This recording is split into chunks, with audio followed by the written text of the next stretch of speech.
there, all my beautiful people, perverts, and fucking haters. It's Kandi, and today I'm going to share a story time video with you. So for those of you who do not know, I used to be a party girl, and the last year that I really can remember going out and like partying was 2008, which is when this happened, which is probably another one of the big reasons why I stopped kind of partying.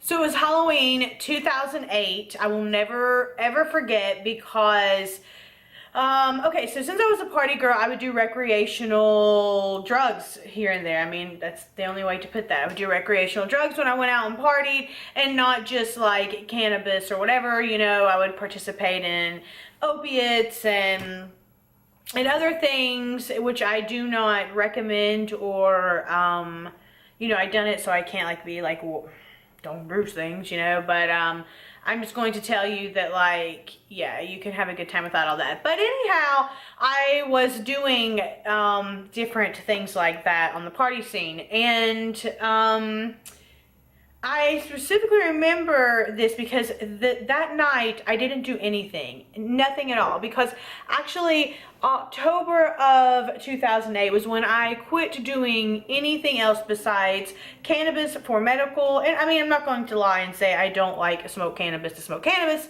but I decided at that point that I was going to never put anything. I don't even like to take prescription medicine when the doctor prescribes it to me now, and all of this happened in the same month, basically. So as I was saying, Halloween night, earlier on in October, I had decided that I wasn't going to party with anything anymore, but I was going to drink, obviously, and I used to drink a whole lot when I went out, so I could really hold my liquor, girl.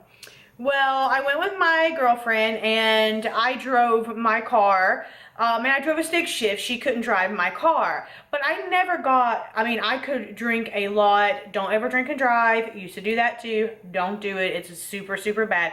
But I could, like, just know, like, I could drink a lot and, like, still be pretty coherent. So for me to have had the little amount of alcohol that I had, it didn't make sense how, like, fucked up I was. Basically, Respectables, it was the Respectables on Clematis Street. I went with my girlfriend Millie, and it was booming. It was Halloween night. It was the middle of the week, though. It was like either a Tuesday or Thursday. I don't remember what day it was. It was either a Tuesday or a Thursday, and it was the middle of the week. I had worked all day, went home, got dressed. It wasn't like they have a Moonfest party there, but it wasn't like, you know, it wasn't like the Moonfest time. Like, we had already done that the weekend prior. This was just like Halloween night. So it's like, oh, just throw a costume on and go out and let's get drunk, girl, because that's just what we did. We met a lot of friends there. I had a lot of, like, when I used to go out partying, I partied with a lot of people. Like, I knew all the DJs. I knew the bartenders. Like, I knew a lot of the people, especially at Respectables, but different places that we went.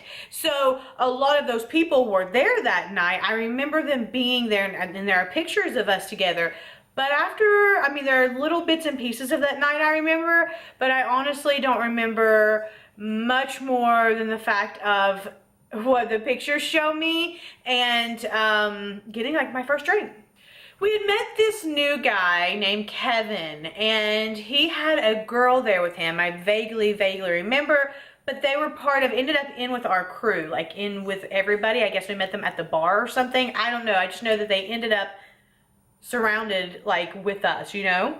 Well, the next thing I know, this Kevin guy, he was really kind of like up on me a lot, but like I didn't really, listen, that happened a lot. I'm not trying to be like, oh, the guys were always up on me, but the guys were always the fuck up on me. Like, you know, it is what it is. So like, I kind of was used to that. I'm a very flirty, when I'm drinking, I'm a very flirty, and when I'm out clubbing, I love to dance, and I'm just a happy person out like that. So yeah, I don't know if he held my drink. I don't know if he brought me a shot. I don't remember from that point on. I knew I had one shot and one drink the entire night. That's what I had. And I've never thrown up at a club ever until that night. I even remember what I threw up. It was just so disgusting, and I was so fucked up. The room was spinning. Like, we weren't even there that long, honestly, and it was really fucked up. So Kevin decides, apparently, he's going to drive us home. Like, he's going to drive us home, girl. Like, I don't even remember this. Luckily, I had a roommate, my brother Barry, that I call my brother. He was my roommate at the time. And when we got home, Kevin thought he was going to come in. And my brother's like, no, you're not coming in here. I don't know what you think you're doing, but you're not coming in here. And the guy's like, well, how am I going to get back to, you know, the club or whatever? He's like, that's not my problem or whatever. Call, not an Uber. We didn't have Uber back then, but call a cab taxi or whatever. But the moral of the story is I was fucked, like I was roofied, okay? I mean, I don't know what they put in, what he or they or whatever, I still don't know to this day, put in my drink. I don't know. I never saw that guy at that club ever again. And I mean, I used to like stay there, like I said, hang out there all the time. That wasn't like the last time I hung out or went clubbing or anything. That was just one of, it was trickling after that. But yeah, I feel like that guy put something in that shot he brought to me, that shot of Patron he brought to me, and I really think he thought that he was, I don't know what he thought. I honestly don't know what he thought. And maybe not, maybe, I mean, no, not maybe not. He definitely roofied me because everybody around was like, girl, no, like you were, nobody could even understand him. And my roommate knew when I got home, like something was, like, he's like, you have drank so much more and you've never been that way. So, I was really sick for a couple days, actually. For a few days, I was really sick with just, like I said, it was literally, I had a Yingling. I remember I had a Yingling and a shot of Patron. So I'm pretty sure he brought the shot of Patron over because it was like, oh, well, oh, new friends, let's get you a drink kind of thing. And after that shot of Patron, I don't think I was finished with it. I know I didn't finish my Yingling. I remember I dropped my Yingling. I remember that. So just, if you're a young person watching my channel, or you probably shouldn't be because a girl is vulgar, I know. But if you're a young person watching my channel, please understand that if you ever get a weird vibe, you ever get a weird feeling, just don't be afraid to say fuck this and get the fuck out of Dodge. Or in that situation, I guess it's always good that I had my friend with me, which I mean, she would have just led us into trouble, obviously. Who she should have never let anybody else drive my car ever. And that I had somebody that lived with me to help me out. But never take a drink from somebody you don't know, ever.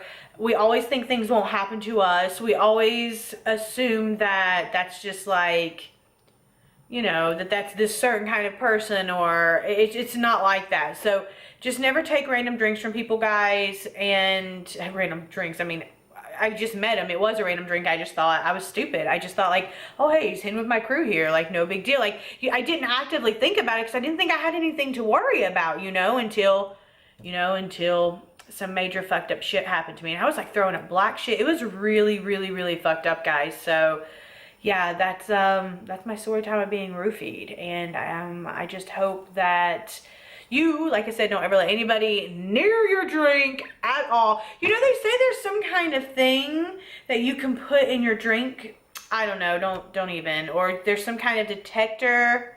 I don't know, there's always something new. I'm too old to be fucking around with that stuff now, man. I can't imagine being a person that that's like out dating and having to deal with that now. It's a scary world, guys. So just be safe and use your brain, because sometimes we don't do that when we're having fun. We just think, we don't think it. It's not that we don't think like, oh, this couldn't happen to me. It's like we don't even think about it. So just make sure to, you know, be cautious while having fun.